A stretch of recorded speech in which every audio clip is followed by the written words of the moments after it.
오늘 우리에게 주신 하나님의 말씀은 신약 성경 누가복음 6장입니다. 누가복음 6장 37절로 38절 두 절만 봉독하도록 하겠습니다. 누가복음 6장 37절로 38절까지 말씀입니다. 비판하지 말라. 그리하면 너희가 비판을 받지 않을 것이요. 정죄하지 말라. 그리하면 너희가 정죄를 받지 않을 것이요. 용서하라. 그리하면 너희가 용서를 받을 것이요. 주라. 그리하면 너희에게 줄 것이니 곧 후이되어 누르고 흔들어 넘치도록 하여 너희에게 안겨주리라. 너희가 헤아리는 그 헤아림으로 너희도 헤아림을 도로 받을 것이니라. 아멘. 오늘 말씀 우리에게 은혜 주실 줄 믿습니다. 아멘. 오늘은 주님 봐서 비판하지 말라라는 제목으로 말씀을 증거하겠습니다. 지난주는 예수님께서 원수를 사랑하라고 말씀하셨죠. 굉장히 우리가 고민이 되는 말씀이었습니다. 다 아는데 잘 안 되기 때문이죠. 자, 여러분 한동안 동안 원수를 사랑하셨습니까? 원수에게 섬대하셨습니까? 아니면 원수를 위해 기도하셨습니까? 그를 위해서 또는 그들을 위해서 축복하셨나요? 이 계명을 지키려면 어떻게 하면 된다고 했죠? 아버지의 마음을 가져야 한다고 했습니다. 아버지 어떤 마음을 가져야 한다고 했죠? 자비롭고 긍휼히 여기는 마음이었죠. 아버지가 자녀를 불쌍히 여기는 마음입니다. 아가페의 마음이고 아가페 사랑이었습니다. 성령님께서 이 마음을 우리에게 부어주신다고 하셨으니까 아가페 사랑을 달라고 기도하셨습니까? 주님께서 약속하신 대로 이 아가페 사랑을 부어주셨나요? 여러분이 구하셨고 응답받아서 아가페 사랑을 받았으면 원수를 사랑하셨을 겁니다. 꼭 기적이에요. 원수를 사랑하게 된다는 것은 전적으로 하나님의 은혜입니다.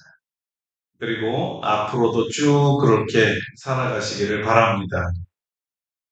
사실 이 질문을 드리는 이유는 오늘 우리에게 주신 말씀도 그 원칙이 지난주 말씀과 동일하기 때문입니다. 오늘 주님의 명령을 보면 비판하지 말라, 정죄하지 말라는 부정형 명령 두 가지와 용서하라, 그리고 주라는 긍정형 명령 두 가지가 나옵니다. 보통 명령에는 하라 또는 하지 말라 이 두 가지 유형을 갖지요. 우리가 해야 할 것은 용서와 주는 것이고요. 하지 말아야 할 것은 비판과 정죄입니다. 그런데 우리의 삶을 보면 어때요? 영 반대로 하고 있지는 않은가요? 하라는 것은 하지 않고 하지 말라는 것은 우겨가면서 온갖 이유와 변명을 다 해가면서도 하지요. 용서하고 주라는 명령에는 불순종해서 용서하지도 않고 주지도 않습니다. 반대로 비판하지 말라, 정죄하지 말라 하면 비판하고 정죄합니다. 이런 삶을 영적 청개구리라고 합니다. 사실 계명들과 명령들만 어려운 것이 아니라 모든 계명이 쉬운 것은 아닙니다. 그런데 가만히 보면 이 명령에 대한 순종이 어떤 사람에게는 쉽고요. 어떤 사람에게는 참 어렵다는 것을 발견하게 됩니다. 어떤 사람에게는 이 계명이 쉽게 지켜질까요? 바로 아버지의 마음을 가진 사람들입니다. 아버지의 자비로움과 긍휼히 여기는 마음을 가지면 예수님의 명령들에 대해서 순종하게 되고 아버지의 자비로움과 긍휼한 마음이 없으게 되면 불순종하게 됩니다. 저는 저와 여러분 모두가 하나님 아버지의 마음 갖기를 축원합니다. 그래서 예수님의 명령에 무엇이든지 쉽게 순종하는 저와 여러분 되기를 바랍니다. 누가 아버지의 마음을 이해하고 아버지의 마음을 가지고 아버지의 긍휼함과 아버지의 자비로움을 베풀 수 있을까요? 아버지가 되어 본 사람입니다. 어머니 마음을 이해하려면요, 자신이 어머니가 되면 됩니다. 어릴 때 그렇게 원망스럽던 어머니이었을 수 있고 아버지였을 수도 있습니다. 그런데 자신이 자기 아이를 낳게 되면, 야, 어머니는 무조건 위대하시구나. 이런 생각을 갖게 되는 거예요.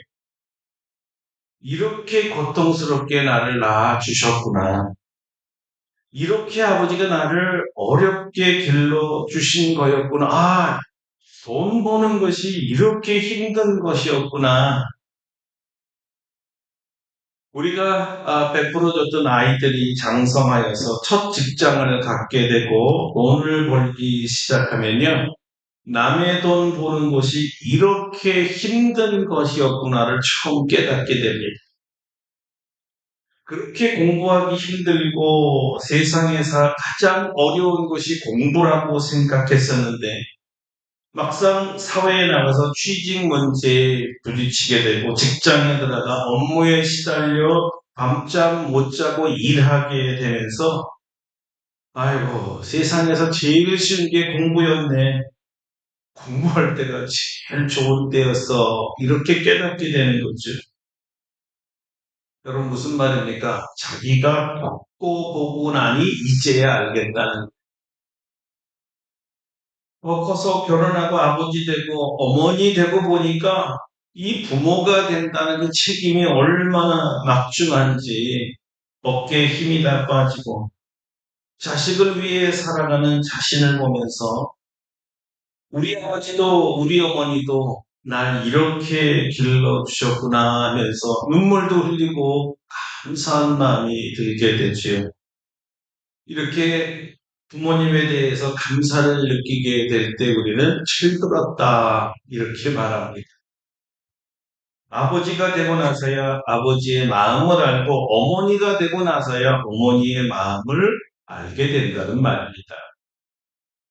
어떻게 원수를 사랑합니까? 우리가 원수 되었을 때 우리를 위해 죽으심으로 하나님의 원수였던 우리를 살리셨습니다. 하나님으로부터 용서받아 본 뒤에야 진정한 용서가 무엇인지를 알게 됩니다. 하나님은 아무 조건 없이 정죄함 없이 우리를 있는 모습 그대로 자녀로 받아주셨습니다. 자신이 하나님께 정죄함 없이 무조건 사랑으로 받아주신 이 경험을 한 자만이 자신도 하나님 아버지처럼 아무도 정죄하지 아니하고 있는 모습 그대로를 받아들이고 사랑하게 되는 거죠. 예수님께서 한 번은 가늠하다 현장에 잡힌 여인을 보고서도 비판도 하지 아니하고 정죄도 하지 않으셨습니다. 오히려 용서해 주시고 자유를 주신 적이 있죠. 그리고 이런 말씀을 하셨습니다. 너희 중에 죄가 없는 자가 이 여인을 돌로 치라. 예수님을 고소하고 정죄하고 형벌을 내리고 싶었던 백성들과 이 음모를 꾸민 지도자들이 하나 둘 슬그머니 도망가기 시작하고 나중에 그 현장에는 오직 예수님만 남으셨습니다. 그때 예수님은 이런 말씀을 가늠하다 잡힌 여인에게 다시 하십니다. 여자여, 너를 고발하던 그들이 어디 있느냐? 너를 정죄한 자가 없느냐? 여인이 대답합니다. 주여 없나이다. 주님께서 또 이렇게 말씀하시죠. 나도 너를 정죄하지 아니하노니 가서 다시는 죄를 범하지 말라. 이 여인이 나중에 어떻게 되었을까요? 아마 이 여인이 나사로의 누이 마리아가 아닌가 싶습니다. 이 여인이 주님께서 돌아가시기 직전에 지극히 비싼 향유를 예수님 발에 붓고 자기 머리털로 닦아주었던 바로 그 여인이었던 것 같아요. 용서를 받고 비판과 정죄를 받지 않게 되니까 주님께 완전히 헌신하는 사람이 되어버렸습니다. 주님의 마음을 가진 여인이 되었어요. 자신도 예수님처럼 모든 것을 예수님께 드리는 사람이 되었습니다. 주님의 마음을 배우고 주님의 마음을 가진 사람처럼 살게 되더라는 거죠. 이렇게 예수님의 마음, 하나님의 마음을 가지게 되면 주님께서 하지 말라 이렇게 말씀하시면 절대 하지 않게 되고 주님께서 이것은 해라 그러면 무슨 일이 있어도 하는 사람이 되는 거예요. 그래서 저는 다시 한번 우리 모두가 이 하나님 아버지의 마음, 예수님의 마음 갖기를 간절하게 축원합니다. 자, 이제 구체적으로 주님의 명령을 살펴보겠습니다. 첫째는 비판하지 말라입니다.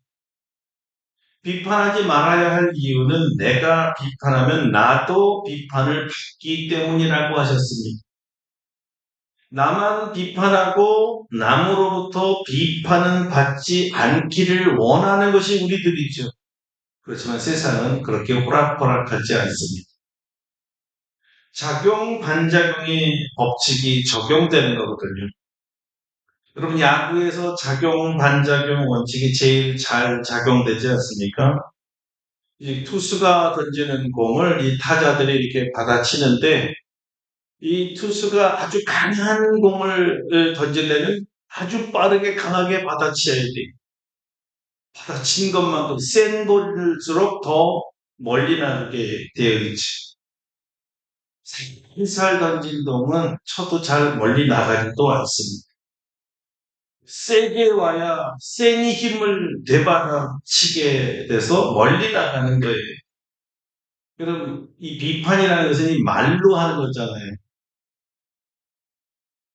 내가 말하기를 네가 잘못됐다 이렇게 말하면 상대방은 이거를 피타쳐서 너는 더 잘못됐다 이렇게 자기를 비판하는 자에게 돌려주거든요. 그래? 요거 가지고 안 되네. 더 세게 더 모질고 악랄하고 아주 그냥 나쁘게 비판을 또 해버리면 세게 하죠. 그럼 작용, 반작용이 생겨 초점에는 내가 한 것보다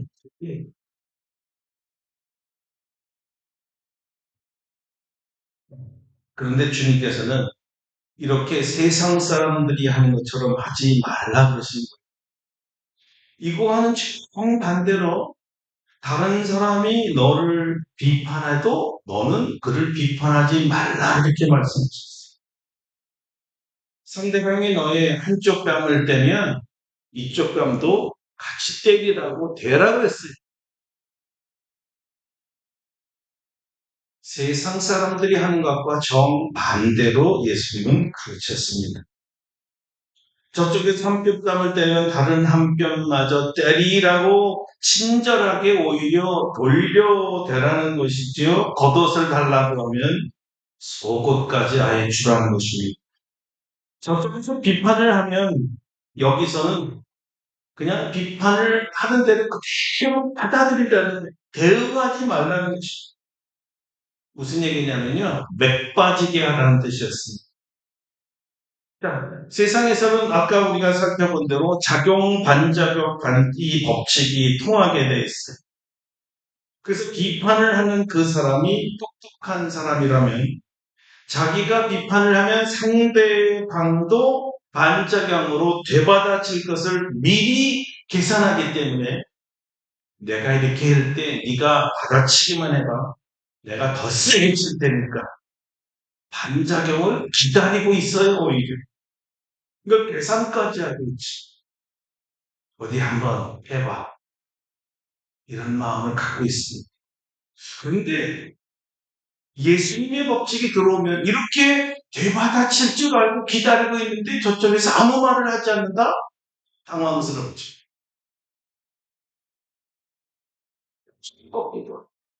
이게 뭐 이래? 왜 반응 안 하지? 그래서 다시 한번 쭉 던져보는 거예요. 그런데도 저쪽에서 아무 반응이 없습니다. 이거 너무 재미없어요. 그래, 그럼 마지막으로 한번 세게, 제일 세게 한번 해보자. 속이 뒤집어지는 얘기를 했는데, 꼼짝 안 해. 입이 딱 다물어진 채 아무 반응을 안 하는 거예요. 그러면 더 이상 재미가 없어서 제풀에 꺾여서 비판을 더 이상 하지 않게 되더라는 거죠.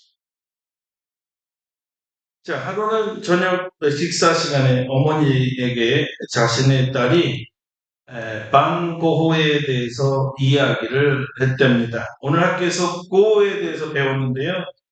이건 아무래도 고호가 싫어요. 명성에 비해서 제가 볼 때 그의 그림이 너무 형편없거든요. 어머니가 얘기해, 너 고호를 싫어하는구나. 너는 그럼 어떤 그림을 싫어하니? 꼭 어떤 그림이 마음에 안 들었는지 엄마한테 한번 말해줄 수 있겠니? 그런데 사실 이 딸은요, 반 고흐가 누군지 사실 잘 모르고 있었어요. 그냥 교과서에서 한번 나온 그림이 전부였기 때문에 아무 말도 할 수가 없었다고 해요. 여러분, 보통 비난이나 비판은 다 이 딸과 같은 태도에서 나와. 누가 그러던데요. 난 잘 모르지만 누가 이런 소리를 했어요. 자신은 정작 잘 모릅니다. 남의 말만 듣고 아무 지식도 없으면서 잘못됐느니 잘했느니 누가 잘했느니 다 우리는 이렇게 알고 있어요. 그래서 뭐가 잘못됐는데 물어보면요. 잘 몰라요. 잘못됐대요. 왜냐하면 직접 들은 얘기가 아니거든요. 그 사람 만난 적도 없거든요. 그냥 TV에서 떠드는 소리 듣고 그게 진실인 줄 알고 이야기하는 거예요. 언제 그 사람을 만났겠어요? 그게 진짜 사실인지 아닌지 모르잖아. 요즘 가짜 뉴스가 얼마나 많은데 뉴스에서 했다고 탐이 있습니까? 그런데도 비판한다면 이건 잘못된 거죠. 주님은 절대 이것이 옳은 일이라고 말하지 않습니다. 그래서 비판하지 말라고 하셨던 거죠. 비판하는 것이 옳은 일, 좋은 일, 생산적인 일, 건설적인 일이었다면 우리 주님께서 적극적으로 권했을 거예요. 야, 비판 좋은 거야. 그럴 리가 있나요? 비판이 어떻게 좋을 수가 있습니까? 아마 예수님의 동생이었던 야고보는 다른 사람들보다도 예수님의 마음을, 이 말씀을 마음 깊이 새겨놓았던 것 같아요. 그래서 그의 서신 야고보서에서는 구체적으로 비판에 대해서 이렇게 기록을 했습니다. 형제들아 서로 비방하지 말라. 형제를 비방하는 자나 형제를 판단하는 자는 곧 율법을 비방하고 율법을 판단하는 것이다. 네가 만일 율법을 판단하면 율법의 준행자가 아니요 재판관이로다. 입법자와 재판관은 오직 한 분이시니 능히 구원하시기도 하시고 멸하기도 하시느니라. 너는 누구이기에 이웃을 판단하느냐? 너는 누구이기에? 무슨 얘기죠? 너 하나님이냐 사람이냐 이렇게 물었어요. 왜 그러냐면 이 말씀은 비판하는 자나 비방하는 자는 스스로 하나님이라고 선포하는 것과 같다는 것이었습니다. 하나님 자리에 자기가 올라가 하나님처럼 되겠다는 거죠. 왜냐하면 하나님이라 나니까 이런 뜻 아니에요? 그래 정말 다 할까요?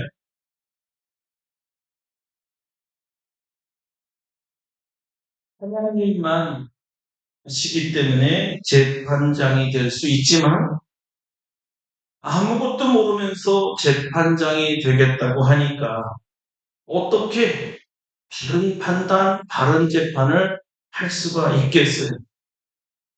조금 더 심각하게 말하면 잘못 알게 되면 잘못 아는 지식 때문에 의인을 죄인으로 만들 수 있고 죄인을 의인으로 만들 수도 있잖아요. 오늘날 재판은 참 한번 보세요. 법원이나 헌재를 한번 보시기 바랍니다. 어떻게 판결이 날지 아무도 모르지만 과연 그 판결이 정확하다고 믿을 사람이 있을까요? 저는 옳고 그른 걸 떠나서 무조건 반반 갈라진다고 생각이 돼요. 사실인지 사실이 아닌지 모르는 채 반반 갈라지게 돼 있어요. 그러나 재판관들이 사건의 전모를 완전히 그리고 완벽하게 알기 때문에 재판하는 걸까요? 그들도 다 남이 제출한 서류 보고 증거 보고 판단하는 거예요. 자기 현장이 없었어요. 몰라요. 그래서 역사를 보면 재판의 이 오판으로 원흉이 영웅이 된, 영웅이 원흉이 된, 이 원흉이 되는 일이 비일비재했습니다. 사실에 대한 판단보다는 모든 오판은 정치적 판단이 앞설 때 일어났던 일이었거든. 그래서 역사의 길이 남을 오판과 오점을 만들지 말라고 주님은 말씀하신 것입니다. 빌라도의 경우는 의인이요 하나님이신 예수님을 그의 권세를 활용해서 죄인으로 잘못 재판했기 때문에 그래서 십자가에 넘겨준 것이 되었고 하나님을 죽인 재판장이 된 거죠. 그래서 지금까지 2000년이 넘도록 저주를 받고 있지 않습니까?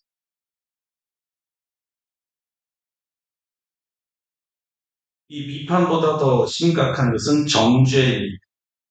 정죄는 옳다 그르다를 넘어서 아예 죄인이나 의인으로 판결하는 것이 판결을 선언까지 하는 것이 여러분 모두가 죄인인데 어떻게 죄인이 죄인을 판결할 수가 있겠어요? 몇 년 전에 세상은 아버지가 필요해 이 창시자였던 카스턴 목사님과 함께 제자 훈련차 이 남아프리카 공화국 케이프타운에 간 적이 있었어요. 우리 멤버 중에 한 사역자가 거기에 있는 이 교도소에서 사역을 했기 때문에 그의 사역을 위로차 우리 팀이 다 교도소에 갔습니다. 자, 그 친구의 사역 때문에 교도소 안에서 예수님을 구주로 영접한 많은 청소년들이 있었는데 그 중에 한 젊은 친구가 간증을 하게 되었어요. 이런 얘기가 있었습니다. 우리는 죄를 지은 것이 발각되어서 교도소에 체포되어 있지만 다시 말하면 우리는 교도소 안에 있는 죄인이지만 당신들은 죄가 다행히 발각되지 않아서 교도소 밖에 있는 죄인입니다. 그 죄수가 그 얘기를 합니다. 주님께서 이런 말씀을 하셨죠. 성경에 의인은 없나니 하나도 없다. 바로 이 말씀을 21세기 버전으로 그 흑인 청년이 표현한 것이 아닌가 이렇게 생각이 들었습니다. 자, 그러니까 누가 누구를 정죄할 수 있을까요? 정죄는 죄가 없는 분만 할 수 있습니다. 이 세상에는 우리 주님 한 분밖에 없습니다.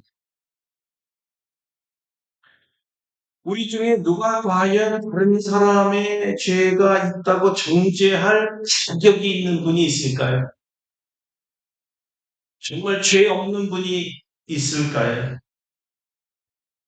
여러분, 사람은 다 속여서 내가 의인인 것처럼 죄가 없는 사람처럼 보일 수는 있어요. 그러나 하나님은 속일 수 없잖아요. 정말 주님 앞에서도 주님 전 담대합니다. 당당합니다. 주님 앞에서도 너는 결백합니다. 아무 죄를 짓지 않았어요. 이렇게 말할 분이 있을까요? 그래서 예수님께서 여기 죄 없는 자가 먼저 돌로 치라 이렇게 얘기하시는 것이죠. 만약에 죄 없는 자가 있었으면 누군가가 돌로 쳤을 텐데 아무도 돌로 치지 않는 것을 봐서 죄 없는 자 하나도 있었어요. 죄인이 있어요. 여러분, 죄 없는 하나님만 죄인을 죄인이라고 정죄할 수 있는 거예요. 하나님 이외에 다른 사람을 정죄하는 자는 스스로 하나님이 되겠다고 스스로를 높였던 사탄과 같은 자가 되는 것이죠. 주님께서 우리에게 원하시는 것이 뭡니까? 비판하고 정죄하지 말고 용서하라. 용서하라 했어요. 여러분, 우리의 최고의 약점이 뭔지 아세요? 하나님 앞에 용서를 구하면서도 다른 사람에게 용서를 안 해준다는 거죠. 이는 하나님 앞에 용서받고 싶어 죄를 회개해요.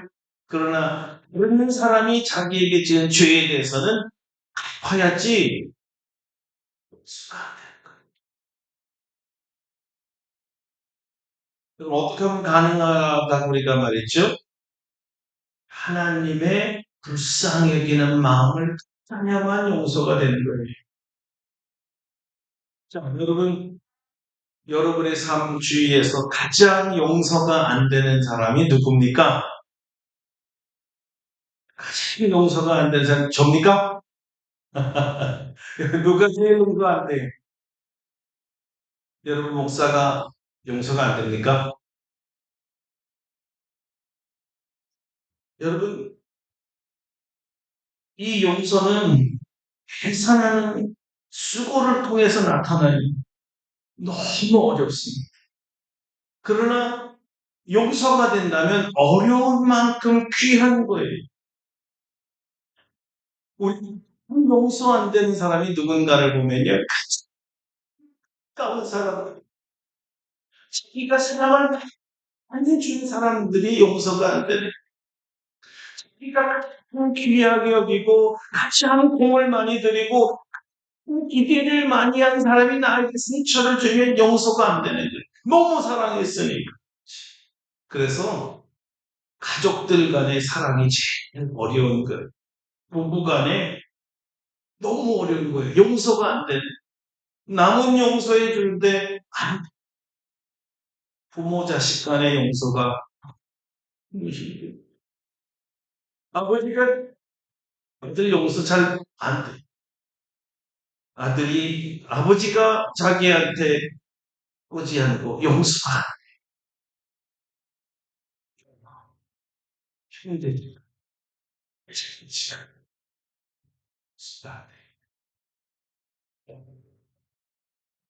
나한테 그럴 수가 있어요. 이렇게 나오죠. 왜냐하면 할수록 사랑에 대한 기대가 있고 쌓여되었기 때문입니다.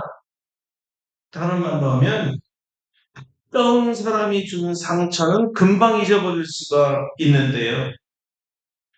이 먼 사람들이 상처 준 거는 정말 잊어버리죠. 아무것도 아니죠. 그러나 정말 사랑하는 사람들이 상처를 주면 이 가슴에 이 칼로 이렇게 도인 것처럼 너무 아파요.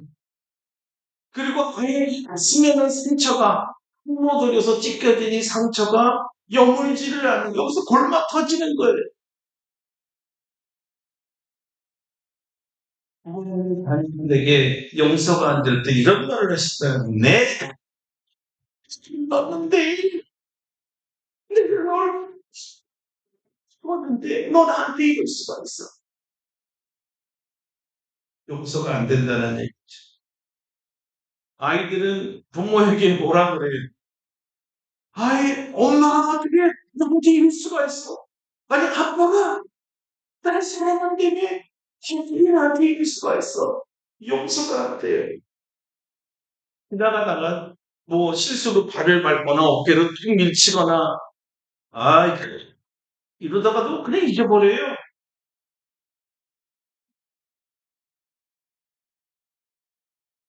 네. 그런데 왜 사랑하는 사람들은 용서가 안 돼요? 또 먹기 싫고 말도 하기 싫고 혈압이 오르고 끙끙했다가 자리에 눕는 분들이 많죠. 그냥 길 가다가 당한 일은 쉽은 말로 아 요즘 재수없는 날이네.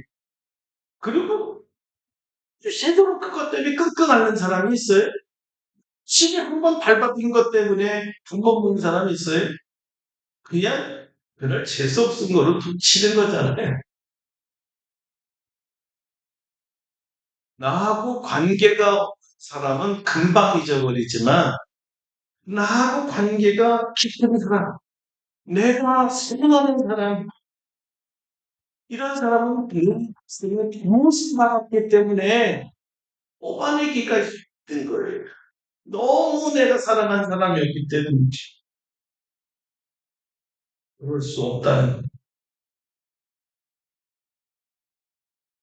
자, 그러니까 가족들이 원수가 되면 참 힘든 거지.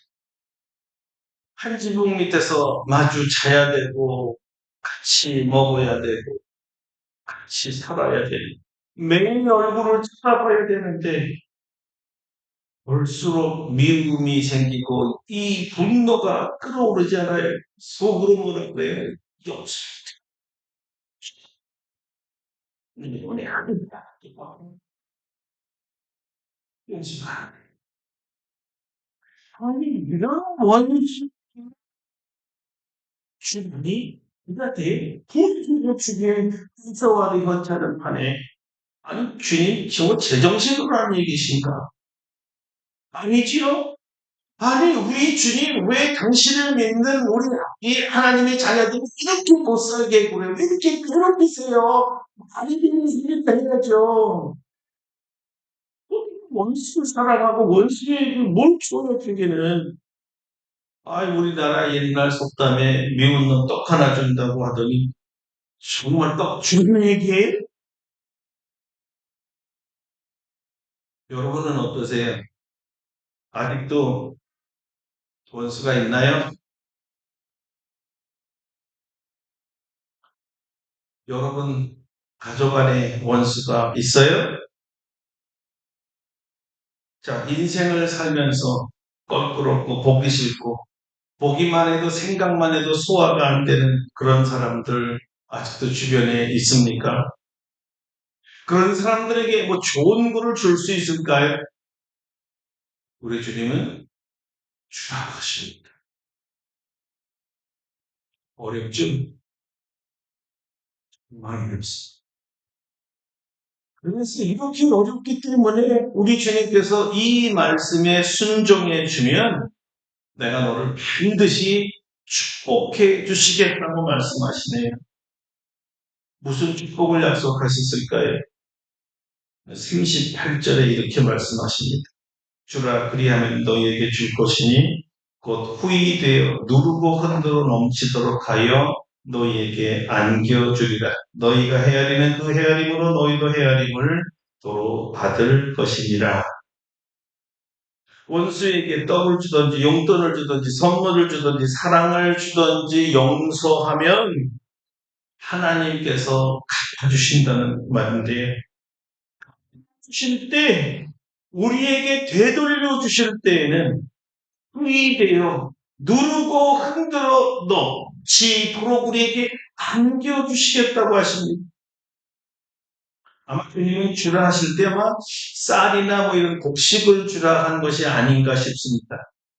그러니까 되돌려 줄 때 이 갯바퀴가 꾹꾹 누르다 흔들어서 넘치도록 안겨주신다고 하는 거 아니겠어요? 얼마나 바라고 바라는 것인지, 우리 주님께서 얼마나 이렇게 해주면 고마우신지, 너희들이 바라는 모든 축복을 너희가 상상도 하지 못하게 흔들어서 넘쳐 흐르도록 내가 너희를 줄 테니, 고 원수 사랑하고 그에게 우리를 주라.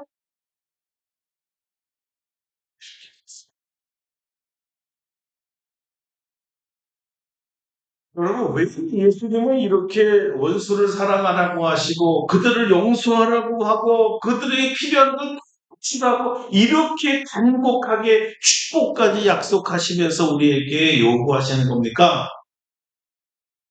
다 이겁니다. 주님의 입장에서 볼 때는요, 사실은 우리가 그렇게 미워하는 그 원수들도 주님의 자녀이기 때문에,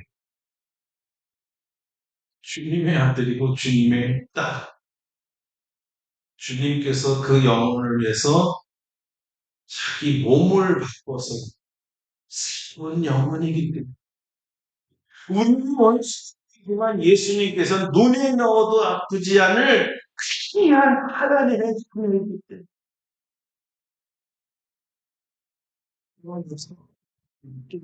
아프지 않는 손가락 없다 그러잖아요. 우리 아무리 싸워도 하나님에게는 내 사랑하는 자녀들이에요. 옳고 그러도 그래도 내 자녀, 그래도 내 자녀라는 것이죠. 너희가 보기에 구박하고 못나고 형편하고 지저분하고 나를 상처 준 못된 사람이라고 손가락질하고 비판하고 정죄해도 걔는 내가 사랑하는 내 자녀다. 못나냐? 그래도 내 자녀. 나는 대한민국 너는 그 아이를 위해서 십자가에 죽었느냐? 그 아이를 위해서 죽었는데 내가 어찌 그를 귀하게 여기지? 있냐? 그들은 전부 다 나를 봐서라 용서해 준단다. 나를 봐서라도 이게 한 것을 좀 주면 안 되겠니? 내 아들이요, 내 딸이다. 나는 아버지, 내 딸, 내 아들이거든. 네, 자녀들에게 선대하면 안 돼. 내 자녀들에게 좀 좋은 거를 주면 안 돼. 나를 봐서, 나를 봐서 용서하고 주. 오늘 이것이 주님이 우리에게 하시고 싶은 말씀입니다. 기도하겠습니다.